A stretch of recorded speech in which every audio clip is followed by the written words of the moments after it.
Hello, you're watching New Vision TV News. I am Rethina Seje. Now, we all know locusts have invaded the country. These locusts came from Kenya and entered through Karamoja sub-region. They're currently in Amdat and have been said to be heading to Nakapiripiriti district. Now, the rapid response team is on ground in Amdat, and this is what is being done at the moment. The UPDF has airlifted pesticides and spray pumps to Amdat. A surveillance team of scientists and armed forces led by the UPDF has been deployed to detect any invading locusts in the region. The team includes officers from the Uganda Wildlife Authority and Uganda prisons. Also have spraying of the swarms has started. Ground mapping teams have been deployed in several districts to detect entry points, and spraying will be done by the armed forces that are camped at Olilimi in Amdat. The team is also expected to increase surveillance and mobilization of the communities living in the districts close to the border. The government has released 15 billion shillings for the acquisition of chemicals, deployment of troops, as well as hiring of aircrafts for aerial and hand spraying. Ministers Bright Ramrama, State Minister for Animal Industry, and Musa Echeri, State Minister for Disaster Preparedness, are in Kenya to finalize modalities for the procurement of aircrafts needed for spraying. However, from Amdat district and the locust invasion in Uganda, we move on to Otuke district, where hundreds of residents of Ariwang in Otuke district turned up at Aliwang Catholic Mission to witness the commissioning of a general ward constructed by the Embassy of Japan in Uganda. Now, the embassy gave about 267 million shillings for the construction of the general ward at Ariwang Health Center 3 to replace the dilapidated one. The deputy head of mission, I beg your pardon, Hori Muzumoto, who officiated the commissioning of the newly constructed general ward, said he is happy that the scheme has successfully improved the lives of millions of Uganda since inception in 1992. Take a listen. Japan prioritizes health as one of the essential factors in its development assistance for achieving human security. Health is vital for a foundation for your work, study, and happiness. This is the main reason why we have supported this project. Now, Aliwang Health Center 3 was established by Lira Diocese and provides medical services of about 8,000 people in the community.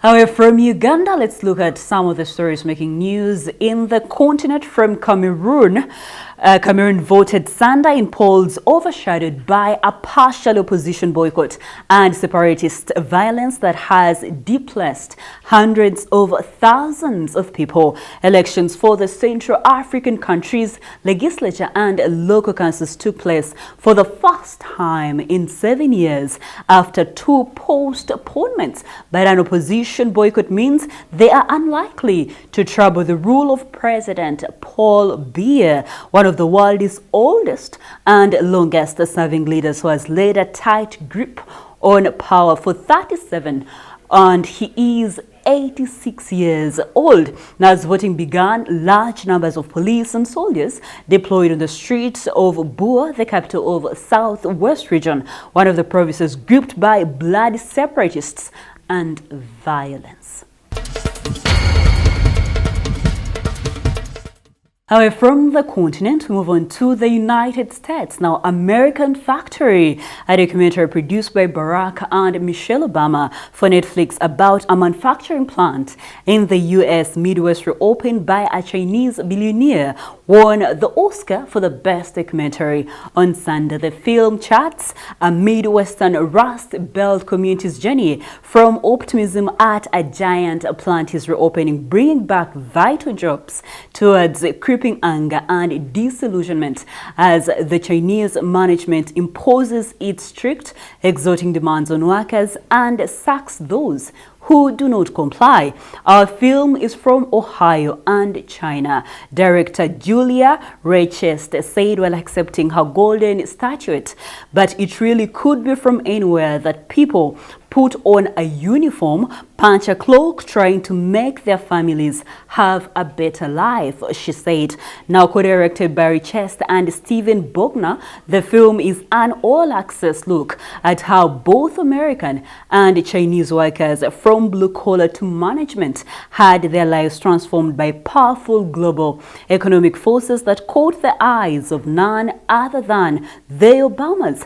The former first couple acquired American factory at the January 2018 Sudanese festival, where it had won the directing award and was released on Netflix in August that year as the first offering from the Higher Ground Productions company.